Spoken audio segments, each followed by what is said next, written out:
For the latest in strategic affairs, subscribe to our YouTube channel. Click the bell icon for updates. I'm Surya Gangadharan, and this evening our focus is on the Shangri-La Dialogue that just concluded in Singapore. As many of you are aware, the dialogue is an annual affair, although in the last 2 years, because of the pandemic, it hasn't been held. It's basically a platform for people all over the world, researchers, think tankers, diplomats, military people, politicians, public figures, to come on board and debate issues of security, international relations, that kind of the usual think tank kind of a dialogue. It's very well known, it's very well established. And I have with me Rahul Rai Chaudhary of the International Institute for Strategic Studies in London, which is one of the organizing brains behind the Shangri-La Dialogue. Rahul, welcome, glad to have you. Thank you, Surya. Now, Rahul is just back from the Shangri-La Dialogue. He's in Delhi, so I thought we'd catch up with him to find out just what the dialogue was about this time and what was different. So, Rahul, India didn't attend this at the political level. There were other people who were attending. Any reason why? Is it because we've had a bellyful of Ukraine and Russia? Surya, I do not know the reason why the Indian government did not send political representation to this year's Shangri-La Dialogue. The dialogue is a defense ministerial dialogue. So the IISS had invited the Raksha Mantri, Shri Rajnath Singh, to attend and speak in a plenary session of the dialogue or in the morning of the first full day in Singapore on the 11th of June. A few days before the dialogue was to start, we received a message that the Raksha Mantri was not able to attend the dialogue. I don't want to speculate on the reasons why this may have been the case, but all I can say is that 4 years ago, Prime Minister Modi had delivered the keynote address at the Shangri-La Dialogue and unveiled India's vision for the Indo-Pacific. Recently, Prime Minister Modi has talked about India highlighting its role in the Indo-Pacific in a post-COVID new emerging world order. My personal view is that the Shangri-La Dialogue would have provided an ideal opportunity for the Raksha Mantri to actually talk about the implementation of Prime Minister Modi's vision 4 years ago, including on the vaccine diplomacy that India has done so successfully over the last 2 years. So it is really, I think, a strategic opportunity that was missed by New Delhi. Having said that, I think we now look towards the next Shangri-La Dialogue, which will take place over the first weekend of June 2023, and prepare and plan for high-level ministerial representation from India. So opportunity lost, but let's move forward. The Chinese Defense Minister, General Wei Feng-He, was there, and he made some interesting comments about the state of the border conflict with India, basically saying that China is not at fault. So what do you make of this? So I think just to put it in context, the General Wei had come to the dialogue when it was last held in the summer of 2019, and this was his second appearance at the Shangri-La Dialogue as the State Councillor and the Defence Minister. So he well knows how these dialogues are run and the opportunities they provide for speakers in the plenary session especially. So during his formal speech, there was no mention of India in General Wei's presentation.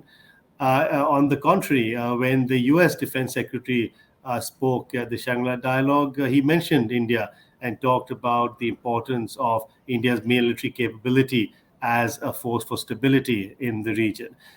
General Wei's reference to India came in response to a question that was put to him by one of the participants, and his response was quite a tough response, basically alleging that India bore responsibility for what he said were troops across the border as well as arms. Now, there was no political representation in the dialogue, as you know. There was no official representation that could counter General Wei's comments in response to a question.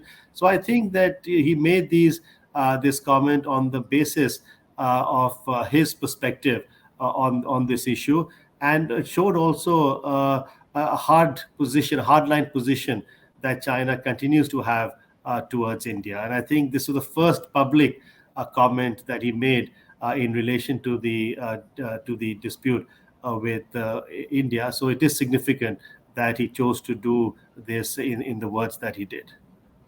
So, what do you infer from that? That there's going to be no breakthrough on the LAC as such? So I think the comments also are an opportunity for messaging and signaling, but also to display the reality on the ground. My interpretation of his comments and the way he made them is that till the 20th Chinese Communist Party plenary session, party session in October, there is unlikely to be any movement on the Chinese side in relation to India, because the Chinese side needs to look strong and capable, and any sort of rapprochement on the Chinese side would not play well, especially if the reports we are reading about in terms of the Chinese economy not doing as well as we previously thought are correct. General Wei was tough throughout, even on Taiwan. And I mean, there's a broader message here, isn't it? That he's sending to the US, to the West, to their own nation backyard. Absolutely. Compared to his speech in 2019, which was moderate compared to the one last weekend. I mean, there's been a huge change in China's messaging, but also in terms of the rhetoric, and one could argue the practice of Chinese foreign and security policy over the last 3 years, and we saw that in Galwan in June 2020.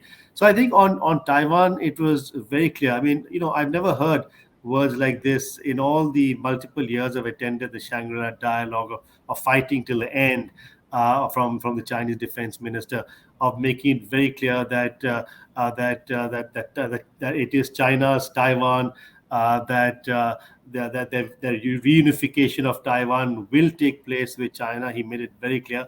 So really strong words, and they came after the U.S. Defense Secretary, who did initially, I think, seek to provide a link of communication with the Chinese. But essentially, the U.S. Defense Secretary's words were also tough, and they were also signaling to the Chinese that the U.S. also was not going to necessarily play nice in relation to China, that China had been assertive. There was a lot of concern among the countries in the region. And so General Wei was partly responding to a tough message already from the US, but I think he actually elevated the hard line of aspect of his message even further. Does this suggest to you that Chinese plans for Taiwan, I mean, was he kind of hinting at that also? Well, it was interesting. There was a question from the audience that said that, well, if there wasn't anything which was military related in relation to Taiwan, would China still seek to be tough on Taiwan in that sense? And he didn't really answer the question. I mean, he, at one level, he said, that the reunification of Taiwan will take place.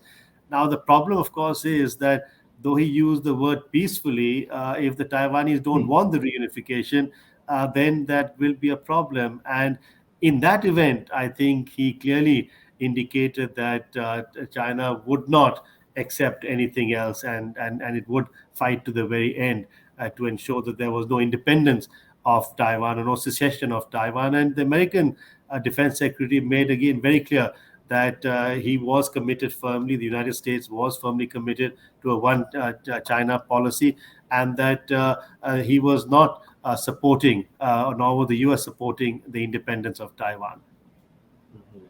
Which is contradicting what his own president said some time ago. I, I think in a forum like this, where the focus really is on the Indo-Pacific and the tensions that we could see post the Russian aggression against Ukraine, there are three or four flashpoints were clearly enunciated, and Taiwan is right at the top of those flashpoints. The South China Sea is another key aspect. And the third aspect would be on the India-China border. All of these were brought out by the US in his plenary statement. Rahul, you must have had the opportunity to talk to some of the other Asian delegates there. What is the sense they're giving you about the US? Is it seen as a credible partner? What is the sense you get about China, which is there in their backyard and which they're so closely linked to? Yeah, so I think that the narrative, the rhetoric that we've seen from Europe over Russia's aggression in Ukraine is that this is not just a European problem. This is a global problem. And conversely, I think some of the Asian delegates have noticed noticed the hasty withdrawal of the US and allies from Afghanistan on the 15th of August last year. So there is clearly a sort of a connection between the two. So I think firstly, the Asian delegates I talked to were well aware of what had happened in Afghanistan, which has affected US credibility. They were also fully aware of what the US was doing and the support the US was providing to the Ukrainians.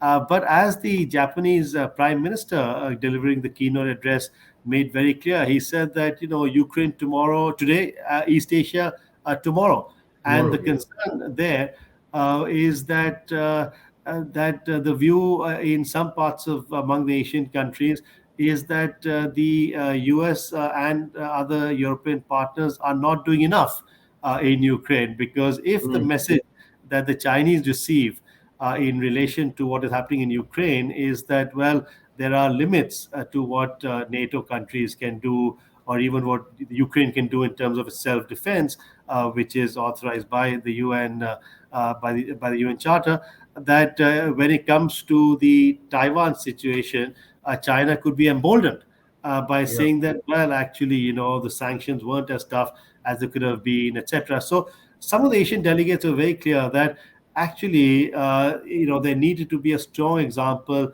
of against Russia in Ukraine to ensure that China understood the lesson, and that would deter it in terms of any aggression against Taiwan. Yeah, that's interesting. The US is seen as less than up there in Ukraine.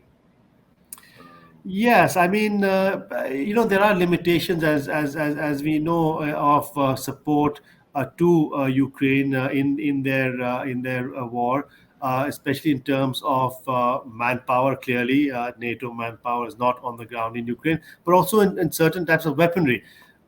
We had President Zelensky of Ukraine beam into the Shangri-La Dialogue virtually, and I think it is very clear that he has for some time been advocating a sort of greater access for Ukrainian forces to Western weaponry, which has not been the case so far, including on the air issue, clearly in terms of the absence of any air support to Ukraine from NATO countries and the US. So clearly from the Ukrainian side, and a message seen by some of the Asians is that the US and its allies could do more in Ukraine, but have not done so and chosen not to do so.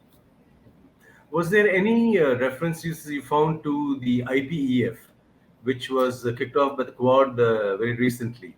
Is that seen as a more positive effort by the US to shore up its credibility? That's interesting, Surya. I'm not aware of any plenary discussion on this. There may have been in terms of the sort of simultaneous groups discussions that took place, but I wasn't aware of any discussion on this. But generally, what is the sense you get of IPAF?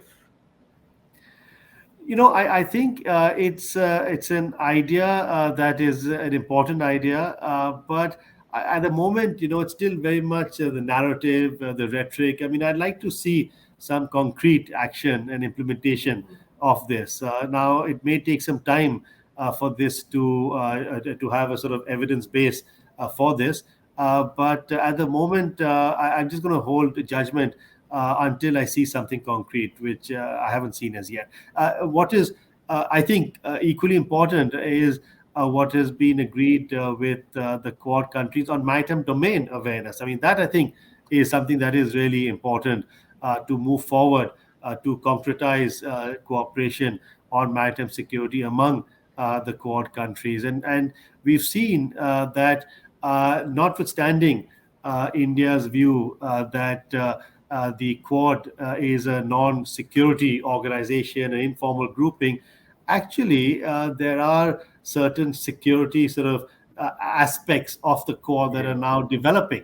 And I think it is important for us to realize that that this will, to be effective, the Quad will have to have a security focus in the Indo-Pacific region, without which I would question the effectiveness overall of the Quad and the objective as well. Yeah. Rahul, the Japanese Prime Minister in his keynote address, which you briefly alluded to, has talked of developing a preemptive strike capability in the context of China and North Korea. Now, he's also promised $2 billion to help the Indo Pacific states build their military capabilities. This is very, very radical for Japan, isn't it? Absolutely, Surya. I mean, we've seen the sort of the development of a sort of quasi-muscular view from the Japanese, who for so long have been Yeah. self-restrained in this respect.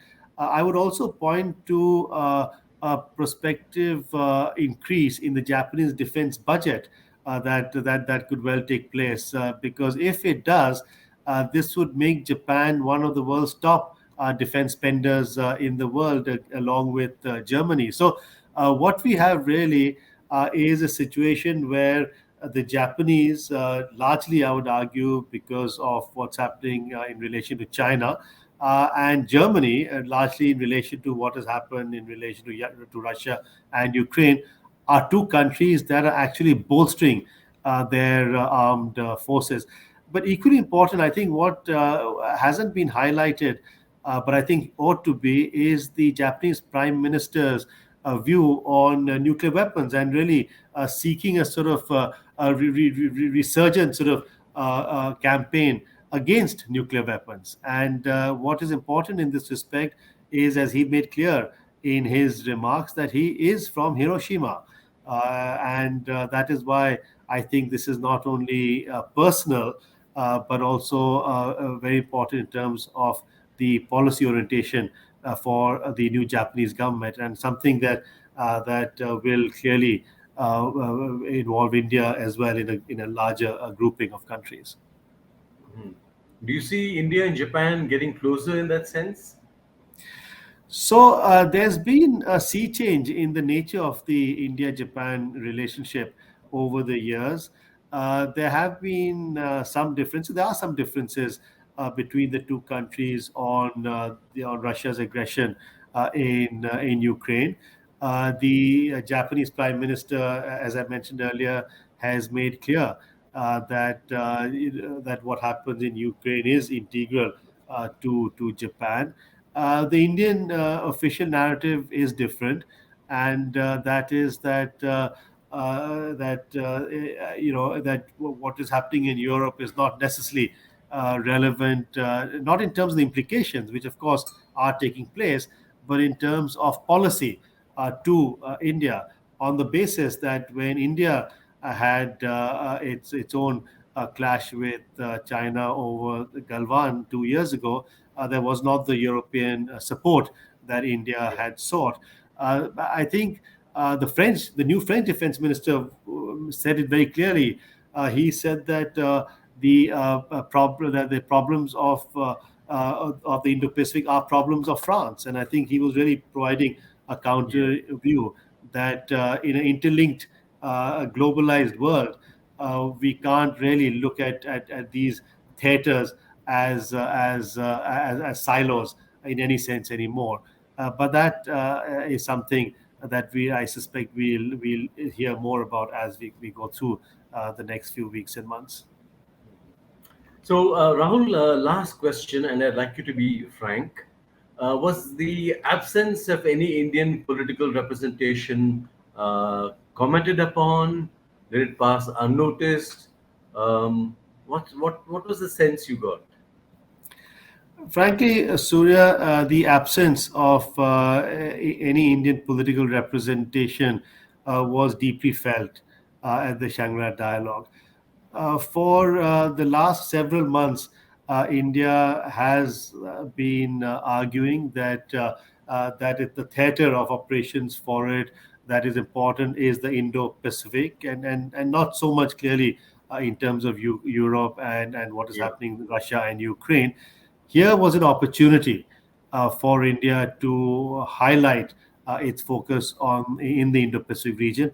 A lot of countries were actually looking towards India to see what a senior political representative would say about the relationship that the implementation of India's policy towards the Indo-Pacific. So, honestly, I mean, India was deeply missed, and there were several questions offline that several senior delegates asked the IISS about India's absence. So the short answer is yes. India was deeply missed in this Shangri-La Dialogue. Hopefully, it will be remedied next year. Rahul Rai Chaudhary, thank you very much. Again, great talking to you. It's always a pleasure. And let's hope next year we can have an even better, a more face-to-face discussion rather than this virtual environment that we have. Thank you, Thanks a lot, Surya. Rahul. Thank you very much. Thank you. I look forward to it. Bye. And for those of you who joined us on this conversation, I hope you've subscribed to our YouTube channel. Follow us on social media, on Twitter, on Instagram. Thank you and good night.